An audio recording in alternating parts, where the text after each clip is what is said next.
Panibagong bangon, panibagong video. Ako nga pala si Mr. Tulog and welcome to my vlog. Laging tinatamad pero may pangarap. Kaya tara, samahan nyo na ako. Oo nga pala guys, kakauwi lang natin galing Mindoro. At dahil uso pa rin dito yung gagamba, tara mangilaw tayo ng gagamba dito sa Calawis, Antipolo, Rizal. Pagdating pa nga lang namin guys, nakakita agad kami ng isa, kasama ko nga palang si Udang at si Robin dito sa taga Calawis. Sabi daw nila dito daw maganda mangilaw sa gitna ng sementeryo, kaya pumunta agad kami dito. Sabi nga nila hindi naman daw talaga nakakatakot. Matakot ka daw sa buhay, wag daw sa patay. Siyempre kahit wag tayo, tara. Alas kalating oras na yata kami dito naghahanap, wala kaming makita. Ito lang ang nakikita namin dito sa palibot. Kahit medyo takot tayo, tara laban natin to. Maliliit pa lang kami guys, ito na yung ginagawa namin. Kaya namiss ko tong mga ganitong bagay, mga huli ng gagamba, tapos pag-aaway namin tuwing umaga. Bali nga pala sa Mindoro, nanghuli rin kami ng gagamba pero hindi ko na videoan dahil di ako nakadala ng cellphone nun. Kung mapapansin nyo guys kung saan na kami nakaabot dito, pero wala pa rin kami nakikita. Sabi ko sa kanila, baka dun sa pinakadulo makakita tayo ng malalaki, tara tingnan natin. Bali hindi ko nga pala kabisado itong lugar na to, kaya nagpasama ako sa dalawang kopak na to.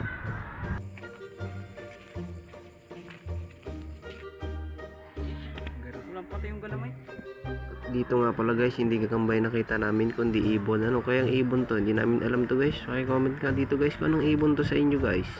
Sa haba-haba na namin guys, nakita kami dito pero maliit. Dito may palakan dikit pa nga kami nakita dito. At sa puno na to guys, meron na kami nakita kaso ang taas hindi namin kaya kunin. Kung napapansin nyo, ayun, pinaka sa taas na yun. Sa mga oras na to guys, ilan pa lang yung huli namin, kaya tara, gala pa tayo, baka hanap pa tayo ng malalaki dito. At ito, may nakita kami dito kaso medyo maliit na naman guys. At dito guys, fast forward na tayo, medyo malayo na yung nilakad ko. At dito nakakita na rin ako ng medyo malaki, pero pwede na to pang laban. Nabubulol pa nga si katulog nyo, pero okay lang yan, tara let's go. Kung mapapansin nyo guys, ayun, sobrang laki, nakabuka yung kamay nyo, pwede na to pang laban guys. Bali nga pala, andito na kami sa parte ng dulo ng sementeryo guys, kaya medyo marami na rin dito kami nakikita. Ito may nakita na naman ako ng medyo malaki, kaya kukunin ko rin yan. At ito meron pang isa, siyempre kukunin din natin yan dahil panlaban natin yun sa ibang araw. Ito nga pala guys, may malaking tiyan dito. Sabi ko sa bata wag na kukunin, pero kinuha niya pa rin, pampalaban daw nila bukas. Sa mga oras na to guys, marami na kami nahuli, kaya niyaya ko na silang umuwi, pero sabi nila dagdagan pa daw nila. Sa Mindoro nga pala guys, pinagpupustahan nila tong gagamba. Marami rin nagbebenta at ginagawa nilang hanap buhay nga pala tong gagamba doon sa amin.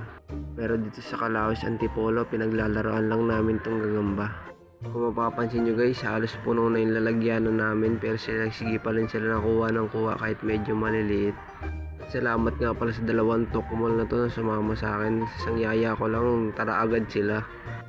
Bali nga pala yung pinag-ilawan namin guys, minangilaw na daw pala dito kagabi, kaya medyo konti na lang yung nakuha namin. Dito guys, minakuha na naman kaming malaking tiyan, pero pag nangitlog to guys, sobrang laking gagamba na to. Ayun nga, nahulog pa at nag-bounce, kawawa naman yung gagamba.